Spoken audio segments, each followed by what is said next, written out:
Welcome back, everybody. Welcome to NVision Self. So today we're going to take a leap back into history again and put it together with not just business, but also leadership. It seems to me a lot of the viewers really enjoy this content I put out when we talk about ancient history and how it can be linked to what's happening nowadays in leadership and business. So today we're going to talk about an event, and this is going to be over the next show also. It'll spill over into our next show. We're going to talk about how can there be a disagreement between a right hand of the owner of the business and the owner of the business, and who sees the bigger picture. Is it the owner or is it the right hand person? And is it the owner that sees the bigger picture? Is it the management that sees the bigger picture?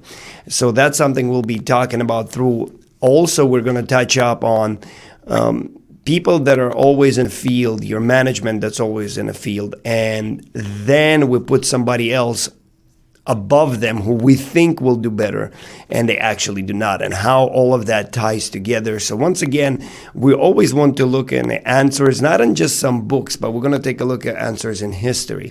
And we're going to take a look at the Byzantium during Emperor Justinian's reign. And maybe one day we can hopefully take a look at Emperor Justinian, because by far he was the biggest visionary, I think one of the biggest visionaries that ever lived.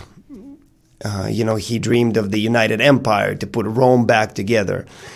And we're going to take a look at one of his most trusted advisors, somebody who was closer to him than family. We're going to talk about Belisarius. And history doesn't really talk about him much, but he's one of the most brilliant minds in military and strategy. Also extremely lucky.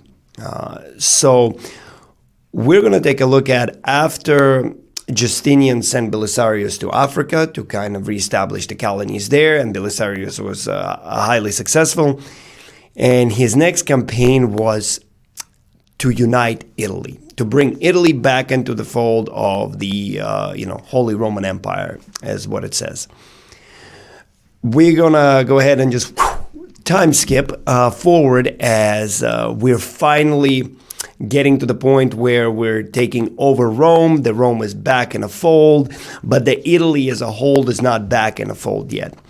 And Belisarius finally gets the reinforcements he's been asking for. And Justinian sends him a heavy cavalry of 2,000, men. And he sends another army that is led by a eunuch, Narses.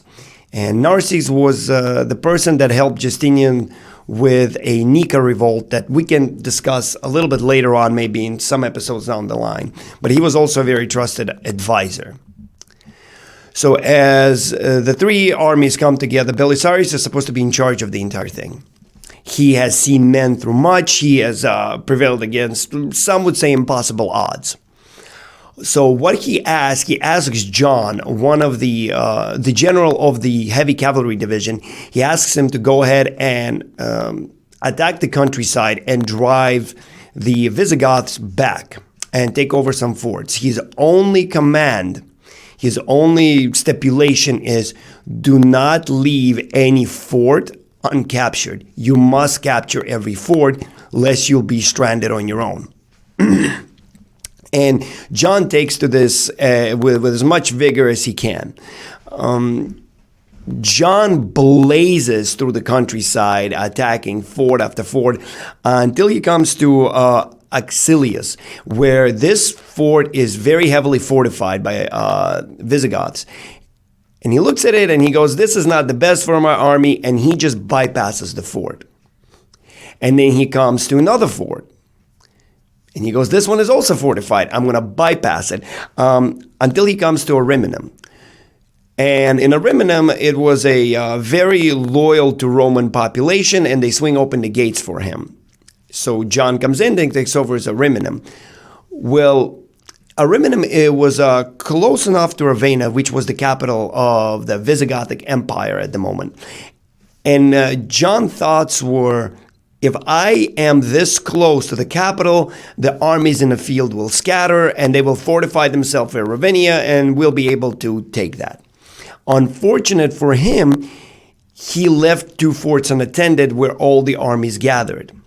When Belisarius heard of this, he sends a messenger to John and says, you must abandon Ariminus, or you're going to be besieged and you will lose your men. To which John says, no. And that is something that you cannot do. You cannot say no to somebody who's been in the area for such a long time and has been successful. It doesn't matter where you are in leadership role or not, but you have somebody with experience who's always been on the ground telling you to do something and you just blatantly say no. Well, what happens, it comes to pass, and Ariminus gets besieged by a huge, I keep saying Visigoth. I'm sorry, let me back up. Ostrogothic force, huge force. And what happens, John sends a messenger that comes into Belisarius' tent and says, we need help.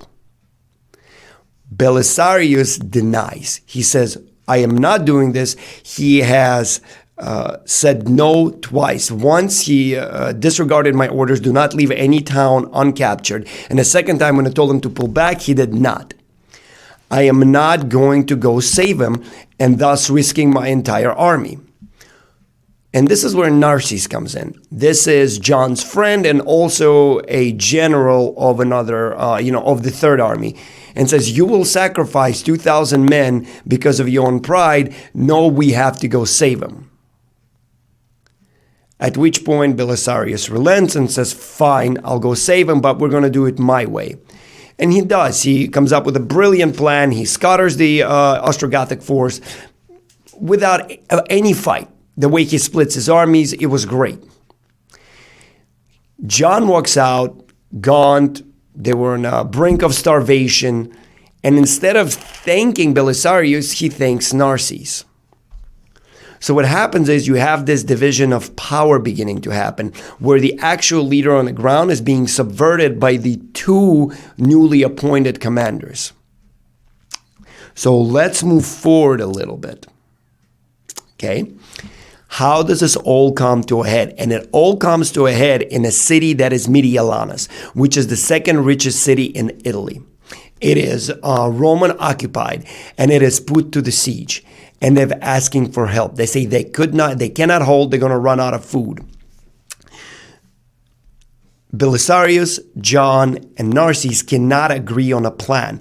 Belisarius says we need to go help him, but we need to capture every fortress as we go, so that we were not cut off. Both John and Narses disagree and then go a different direction to do their own thing. While Belisarius is capturing one of the first fortresses on the way to Mediolanum, a writer comes and says, we need help, we're on the brink of starvation. Belisarius sends a small relief force to try to help. When the relief force gets to Mediolanus and they see the Ostrogothic army, they don't even move. It is overwhelming. It is huge. So what happens is Belisarius pens a letter to John and says, we need your army to get there and help the city. We cannot lose the city. To which John replies, I will not do that unless this order is co-signed by Narses. So what happens is John is there, Narses is there, and Belisarius is in the middle. Belisarius has to write another order, send it to Narses. Narses, of course, signs, sends it to John, and then John all of a sudden gets ill and cannot make it there. Finally, when everybody gets together and they come to relieve the city is ransacked. It is leveled to the ground. Every man is killed. Hundreds of thousands of people are killed. Every woman and child is taken into slavery. At which point Belisarius loses it. He writes a letter to Justinian And Justinian recalls Narses back and says there is no one that could challenge Belisarius' rule. But at the same time, this was a little late. A tragedy has happened. So how does all of this fit into current day, let's call it a meta, in current day business and current day meta of our business? So what happens is, let's take the owner out of the picture for the second, somebody who's running the business. What the owner does, he assigns somebody who is their right-hand man or right-hand woman, somebody that's on the ground constantly, a true leader. And that leader works, and the company grows, and the company expands. And what happens is, at a certain point, that person needs help. And a lot of the time, business owners, they get, you say, entwined with a lot of their employees, and they want to be nice to everybody, and they assign other people to the same position of power. However, when they assign them, they don't understand that they did not have the same experience while be in the same field as the leader that has been constantly performing. And what you have then is the struggle for control, who knows better, who knows worse. Because the owner doesn't set a clear goal saying, no, you're working underneath this person. And when the leader on the ground asks for the owner's help, the owner will start switching stories. Yes, you could do it. And then to the other person, yes, you could do it. They're trying to play nice. And what it all comes down to, it comes down to this disaster that's waiting to happen, kind of like Medialanas, when it's going to be too late to reassert that leader's role. Not because some damage has been done, which it would be, but it also sends a crack between the relationship between the person that stayed with you for a long time and were on the ground, that was, let's say, underfunded, that was not given enough resources, but they still fought for you. They still brought your business up. Now they no longer trust you. And the worst that can happen, and any businessman will tell you this, any businessman, businesswoman, any person in business will tell you the hardest part to find is that right-hand person, the one that you can rely on. Everybody seems to know this. Everyone. The problem is, everyone seems to forget this because everybody's trying to play nice. What I want to touch up really quick, let's, put a comma over there and put it in parentheses. Your right-hand person does have to work in the field that you do. It can't be creating some processes or things like that, or being a yes man or a yes woman. No, this person needs to be out in the field. Whatever your industry is, that person needs to be out in the grind, in the muck. So when you have a person who's creating a process, they bring it to that person, and that person, look at the leader that's in the ground, looks at that process and goes, this doesn't work. Your theories don't work. So let's make sure we make that caveat right over there. Okay, so parenthesis close, comma, let's go back. So what you have this divide now between the owner and the right-hand person. Because the owner could not justify it, because they're trying to be nice. Well, if I'll tell them that you're in charge, they're going to be upset. We can't bleep anything out on the radio station, so we won't use, who cares if they're upset? You have this person who has constantly proven to you that they can work, that they deliver, that they're out in the ground, that they, roll up their sleeves and they go into it, right? Why are you so worried about upsetting a couple of people? The problem what becomes then, when your leader, the general of your, armies, becomes not just upset, but no longer feels like you have their back, no longer feels like he or she can trust you. You got to understand something. You as a business owner, unless you're in it, all the time, unless you're constantly with your employees, unless you're interacting, unless you're also in the midst of things. If you're not doing that, then the person who is your right hand, that's the one who's actually leading all those people. And I know a lot of the time, my wife tells me, whoever watches my show, there is no gray area. You either like what I say or you hate what I say. And I'm great with that. That's fine. Difference of opinion. And a lot of it comes from, well, Tay, you haven't been yet successful in your business. You are on a road to success, but you're not successful. How can you say what makes a successful business?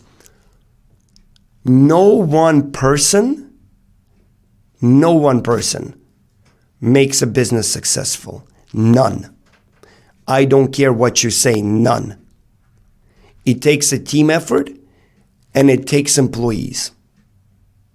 Period. Dot. Martial arts is a great example. It is next to impossible by yourself to run a high quality school once it reaches about 125, 150 people. You're just going to get burnt out. Period. Dot. You need assistance. You need help. And all of a sudden you shoot from 150 to 220. And then you're going to pound yourself in the chest and say, you did it. You didn't do anything. You just brought it up to a certain point and then you needed help.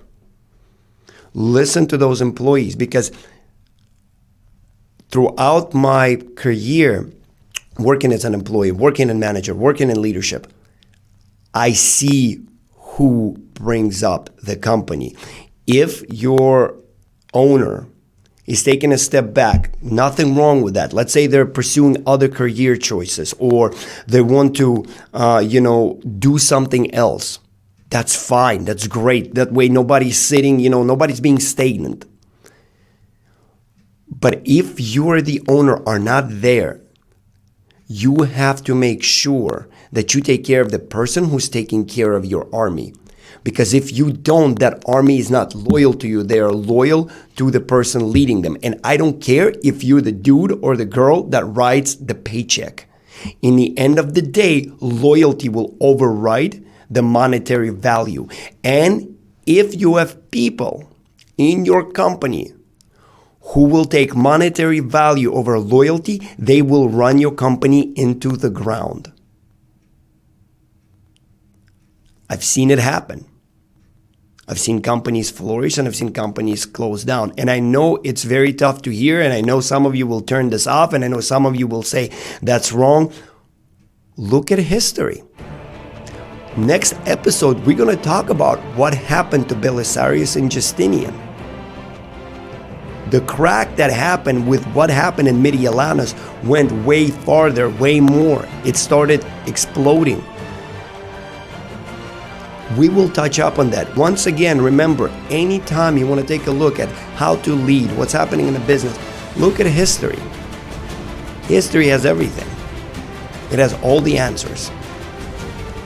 I want you guys to stay tuned for the next show. We will continue exploring what happens of who has the bigger vision, the owner or the right-hand man, or are they both great visions and they just looking in a different direction? Because we keep hearing this, the big picture. Well, the big picture could be different for both people. Are they wrong or are they just different? So make sure to join us for the next NVision Self, where we dive into that. Guys, keep growing, and I'll see everybody on the mats.